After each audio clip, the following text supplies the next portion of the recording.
नमस्कार बच्चों, आप देख रहे हो आपका अपना चैनल पढ़ाई इतनी इजी क्यों। आज की क्लास में हम कक्षा 9 के अध्याय 1 की प्रश्नावली 1.3 के क्वेश्चन को सोल्व करेंगे। 1 से 4 तक तो हमने पहले सोल्व कर चुके हैं। चलिए देखते हैं 5वें सवाल में क्या दे रखा है। 1/17 के दशमलव प्रसार में अंकों के पुनरावर्ती खंड में अंकों की अधिकतम संख्या क्या हो सकती है। अपने उत्तर की जांच करने के लिए विभाजन क्रिया कीजिए। पूछा क्या है कि 1/17 यानी 1 में 17 का भाग देना है। फिर जो उत्तर आएगा या फिर जो प्रसार आएगा दशमलव के बाद में, वो जो पुनरावर्ती खंड होते हैं उनमें अधिकतम संख्या कितनी होगी अंकों की, ये ज्ञात करना है। तो ये ज्ञात करने के लिए तो हमें 1 में 17 का क्या करना पड़ेगा, भाग देना पड़ेगा। चलिए देखते हैं, 1 में 17 का भाग देते हैं 1 और यहाँ पर क्या लिख देंगे, 17 लिख देंगे। ठीक है, अब 1 में 17 का भाग नहीं जाता यानी शुरू में क्या करेंगे, 0 लगाकर पॉइंट लगा दो यहाँ पर, यानी दशमलव ऊपर चढ़ा दिया और 1 0 यहाँ उतार लिया।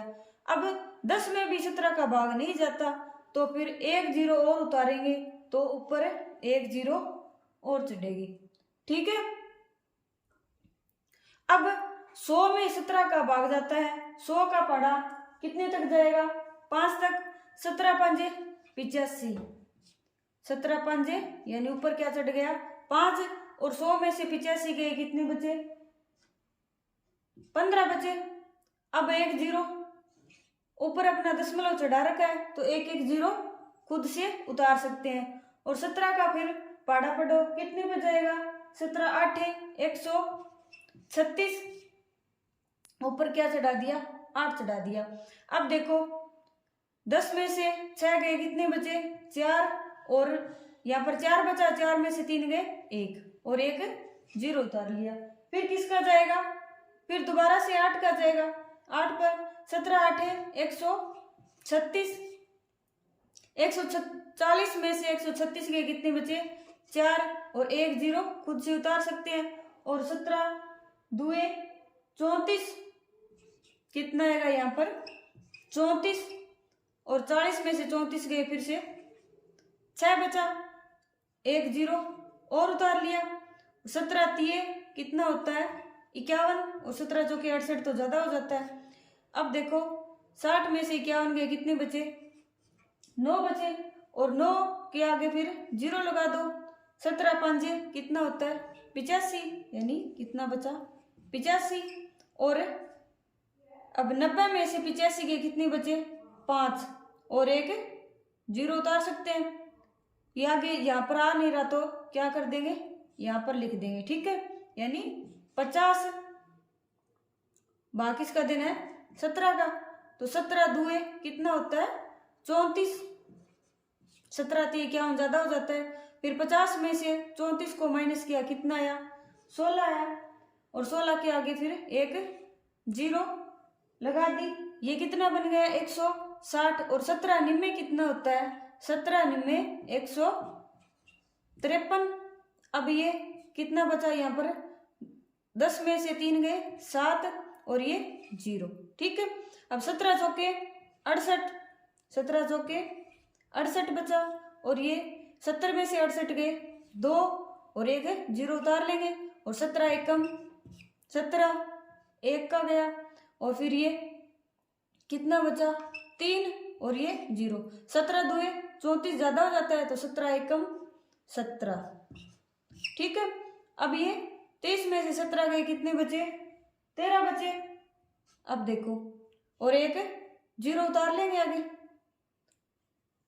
130 में दिया भाग किसका 17 का, तो 17 7 कितना होता है 119,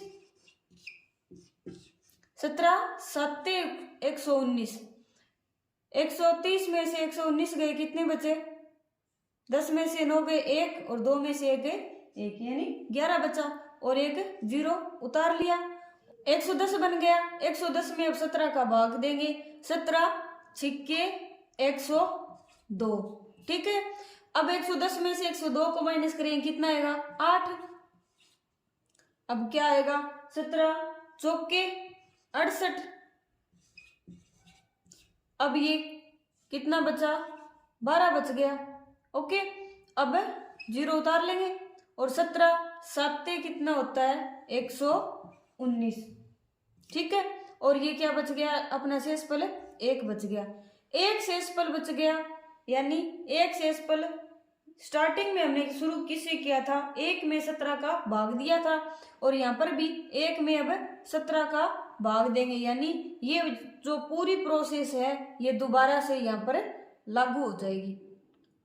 नहीं, इसका मान क्या आ जाएगा फिर, 0,5 से दोबारा से ये स्टार्ट हो जाएगा, 0,5 8 8 2 3 5 2 9 4 1 1 7 6 4 7। फिर से दोबारा से 0,5 8 8 2 3 5 ऐसे चलता जाएगा। ठीक है, अब देखो पुनरावर्ती खंड में अधिकतम अंकों की संख्या पूछ रखी है, तो पुनरावर्ती खंड कहां तक है, यहां तक है अपना पुनरावर्ती खंड, यानी 1/17 बराबर क्या आएगा, 0.0588 2 3 5 2 9 4 1 1 7 6 4 और 7, यानी इतने अंकों की क्या हो रही है, उनकी पुनरावृत्ति हो रही है। तो गिनो, 1 2 3 4 5 6 7 8 9 10 11 12 13 14 15 और 16 अंकों की क्या हो रही है, पुनरावृत्ति हो रही है। ठीक है, तो कैसे लिखेंगे, 1/17 के दशमलव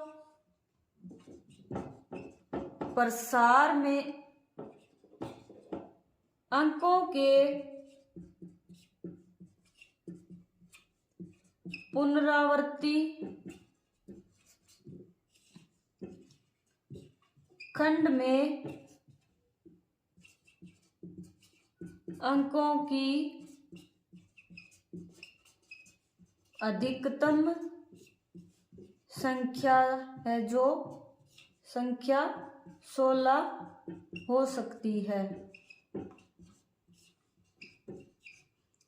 ठीक है, आया समझ में। अगला देखते हैं, सवाल नंबर 6 में क्या दे रखा है, P/Q के रूप की परिमेय संख्याओं के अनेक उदाहरण लीजिए जहां P और Q क्या है, पूर्णांक है, और Q है वो 0 के बराबर नहीं है, जिनका यानी P और Q का एक के अतिरिक्त अन्य कोई उभयनिष्ठ गुणनखंड नहीं है, और जिसका शांत प्रसार दशमलव निरूपण है या प्रसार है।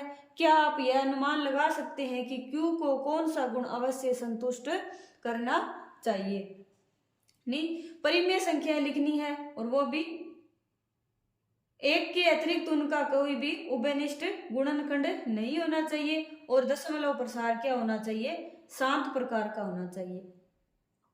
कुछ उदाहरण लिखो दशमलव प्रसार के, और वो भी शांत के दशमलव प्रसार के उदाहरण 1/10 1/2 1/5 1/10, ये 1/100 है, और 1/25 1/50 1/100 1/8 1/4 1/1000 मान लो।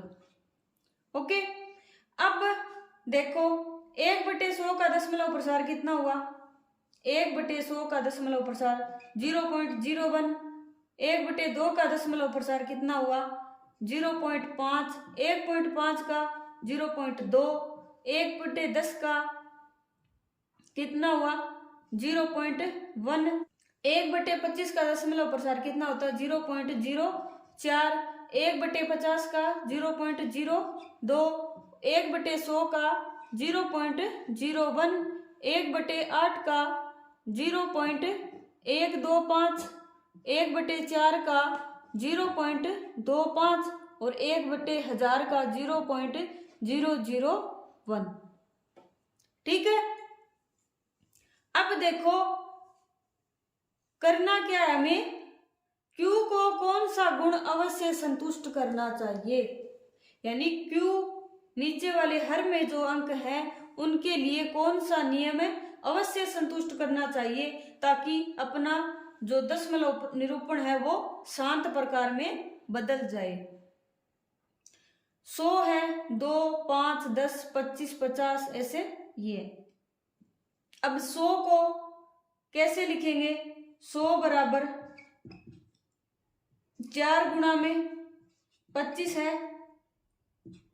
4 को क्या लिखेंगे? 2 की पावर 2 गुणा में 5 की पावर 2। ठीक है।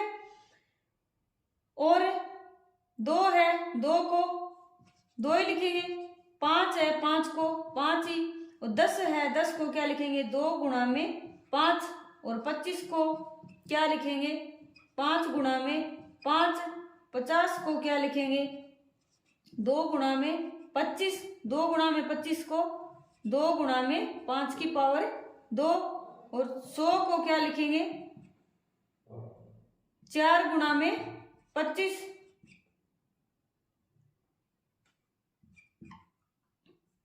4 गुणा में 25 यानी 2 गुणा में 2 की पावर 2 गुणा में 5 की पावर 2। ये दोबारा से लिख लिया हमने। और 1/8 को क्या लिखेंगे? 1/8 यानी 8 को क्या लिखेंगे? 2 की पावर 3। 4 को क्या लिखेंगे? 2 की पावर 2। और 1000 को क्या लिखेंगे? 1000 को क्या लिखेंगे? 100 गुणा में 10। और 100 को क्या लिखेंगे? 4 गुणा में 25। और 10 को 2 गुणा में 5 यानी 2 की पावर 2 और 1 3 यानी 2 की पावर 3। और 5 की पावर भी 2 और 1 3 यानी 5 की पावर 3। अब देखो कौन सा गुण दिख रहा है? या तो ये 2 की घात में है, या फिर 5 की घात में है, या फिर दोनों की घातों के गुणा के अंदर है। अगर ये कंडीशन होगी हर के लिए, क्यू के लिए, तो ये प्रसार शांत होगा, नहीं तो अनवसानी अनावर्ती में बदल जाएगा। यानी 1/100 की जगह हम 1/3 लिख दें। 3 है वो 2 की घात में नहीं है और न ही 5 की घात में, तो इसका प्रसार क्या हो जाएगा? अनवसानी अनावर्ती। अगर हम लिख दें 1/6, 1/6 में 6 के लिए सोचें कि ये तो 2 की गुणा में है और 2 गुणा में 3 यानी ये 2 की पावर में तो है। यानी क्या आना चाहिए? 2, या तो 2 आना चाहिए, या फिर 5 आना चाहिए, या फिर दोनों आने चाहिए। अगर 2 या 5 के अलावा कोई आ जाता है तो अनवसानी अनावर्ती में बदल जाता है। तो हम क्या लिख सकते हैं? हम बता सकते हैं कि Q के लिए मान या तो 2 की घात या 5 की घात या फिर 2 अथवा 5 दोनों की घात में होता है। ठीक है, दोनों की घात में होता है, तभी यह क्या बनेगा? अपना प्रसार है वो शांत बनेगा। इससे आगे के क्वेश्चन हम कल की क्लास में सोल्व करेंगे। आज का पढ़ाया हुआ कैसा लगा कमेंट करके जरूर बताइए, और अगर पढ़ाया हुआ पसंद आया हो तो चैनल को लाइक, शेयर एंड सब्सक्राइब करिए। तब तक के लिए पढ़ते रहिए, बढ़ते रहिए और ऐसे ही मेरे साथ पढ़ाई को इजी बनाते रहिए। मिलते हैं नेक्स्ट क्लास में।